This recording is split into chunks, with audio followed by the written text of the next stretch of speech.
राधे राधे, जय श्री कृष्णा।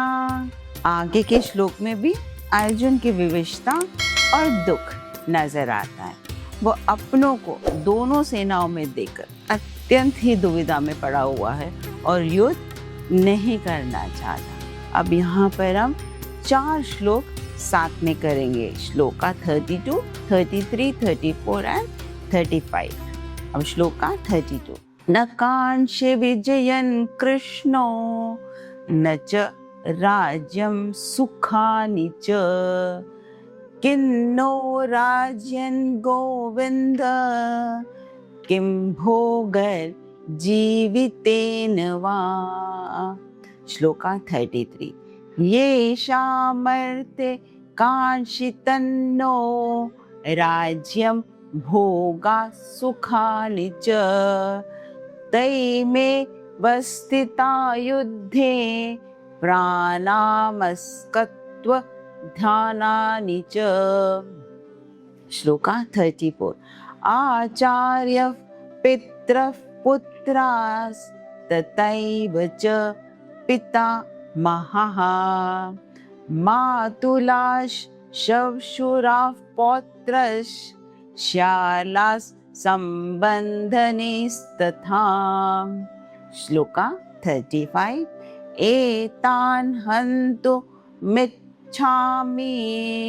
घन्तोमि मधुसूदन अपि त्रैलोक्य राज्यस्य हेतुः किन्नु मही कृते।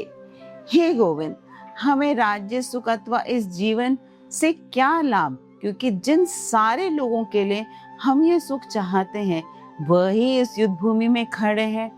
हे मधुसूदन, जब गुरुजन, पुत्रगण, पितृगण, मामा, ससुर, पिता, महापौत्रगण, साले तथा अन्य सारे संबंधी अपना अपना धन एवं प्राण देने के लिए तत्पर हैं और मेरे समक्ष खड़े हैं, तो फिर मैं इन सबको क्यों मारना चाहूंगा, भले ही वह मुझे क्यों ना मार डाले। यहाँ अर्जुन कहता है कि मैं मरने को तैयार हूँ।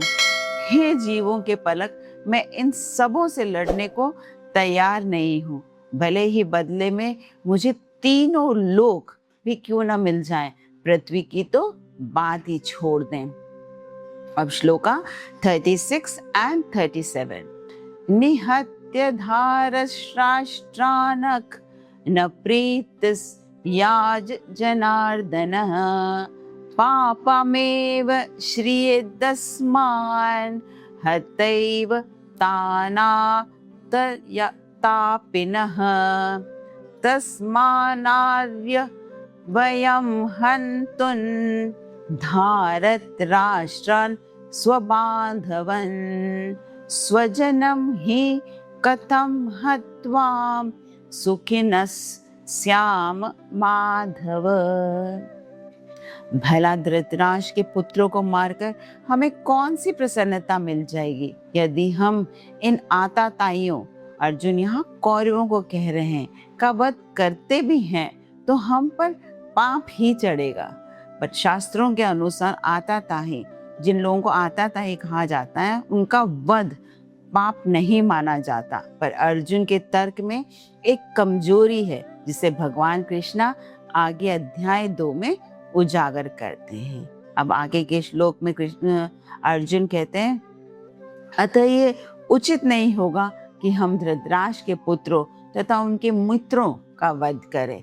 लक्ष्मीपति कृष्णा, इससे हमें क्या लाभ होगा और अपने ही कुटुंबियों को मारकर हम किस प्रकार सुखी हो सकते हैं। श्लोका 38 एंड 39। यद्यप्येते न पश्यन्ति लोभोपहत चेतसः कुलक्षकृतनं दोषं मित्रद्रोहे च पातकम् कथन्नज्यमस्माभिः पापादस्मानि वर्तितुं कुलक्ष्यकृतं दोषं प्रपश्यद्भिर्जनार्दन। अब अर्जुन को लग रहा है कि जब सभी कुछ नष्ट हो जाएगा तो बचेगा क्या। तो कहते हैं, हे जनार्दन, यद्यपि लोभ से अभिभूत चित्त वाले ये लोग अपने परिवार को मारने या अपने मित्रों से द्रोह करने में भी कोई दोष नहीं देखते, किंतु हम लोग जो परिवार के विनष्ट या विनाश करने में अपराध देख सकते हैं, ऐसे पाप कर्मों में क्यों भागीदार हो रहे हैं। श्लोका 40। कुलक्ष्य प्रणश्यन्ति कुल धर्मास् सनातनः धर्म नष्टे कुलं कृत्स्नम् अधर्मो भी भवत्युत। कुल के नाश होने पर सनातन कुल धर्म भी नष्ट हो जाते हैं और धर्म के नष्ट होने पर सारे कुल पर अधर्म छा जाता है। अर्जुन कह रहे हैं कि जब परिवार के बड़े बुजुर्ग का वध हो जाएगा तो आगे की पीढ़ियों को सारे परंपरा कौन देगा। सही बात है, जब घर के बड़े बुजुर्ग ही नहीं रहेंगे तो कैसे आगे के जो पीढ़ियां हैं वो चलेंगी और पारिवारिक परंपराएं सब खत्म हो जाएंगी। अतः किसी भी कारणवश परिवार के बड़े बुजुर्गों का वध नहीं होना चाहिए। अर्जुन में ऐसे लक्षण किसी दुर्बलता के कारण नहीं, अपितु हृदय की कोमलता के कारण थे, जो भगवान के शुभ भक्त का लक्षण है। अतः कहा गया है, जो भगवान के प्रति अभिचल भक्ति रखता है उसमें देवताओं के सद्गुण पाए जाते हैं। वरना दुर्योधन को तो राजपाट के अलावा और कुछ नजर ही नहीं आ रहा था।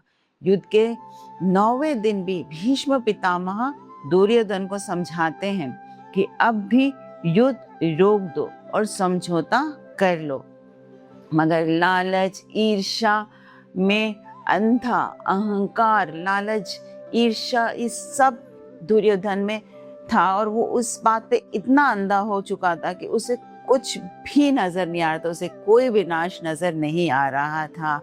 आप लोग को ये वीडियो कैसे लग रहे हैं ये कमेंट बॉक्स में जरूर बताएं।